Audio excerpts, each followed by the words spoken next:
There are many rumours about Walt Disney which have helped create different views of him. These are not light rumours. For example, one which caused major controversy was that Walt Disney was a fascist and a supporter of the Nazis. Throughout this documentary, we will be looking at these rumours, which will give you a bigger insight into Walt Disney and give you the chance to decide whether you think these particular rumours are true or not. In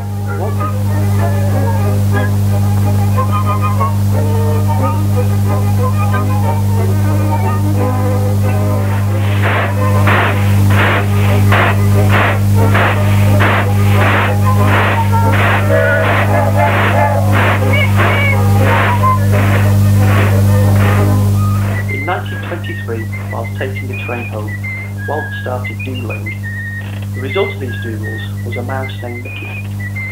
This was officially the start of his career. His first animation piece was called Newman's Laughograms for the Newman Theatre chain.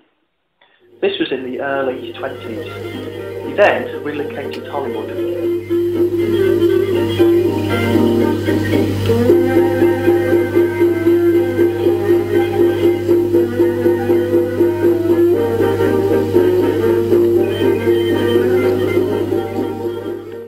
One of the more curious accusations against Disney was that he was a secret Nazi.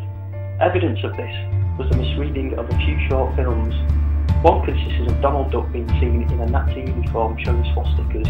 However, at the end you find it was all a nightmare. Another reason why people believe Disney was a Nazi follower is because he employed Leni Riefenstahl. He admired her work, and no one within Hollywood would employ her, as her films helped make the Nazis look superior and good. However, he tried to keep this news quiet, as he didn't want it to affect his reputation.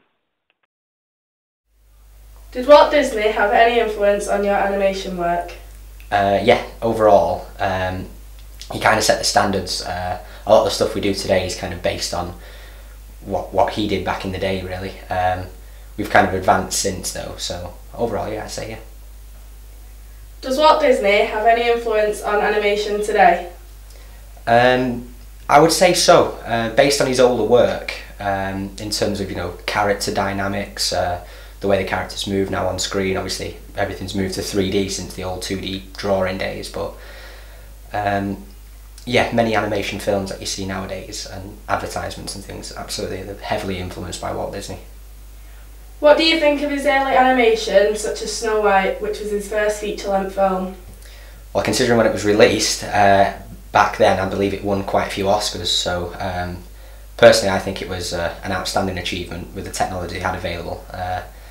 And yeah, I mean, even if nowadays people can redevelop something nowadays which is as technologically advanced as what that was back then it'd be a great achievement.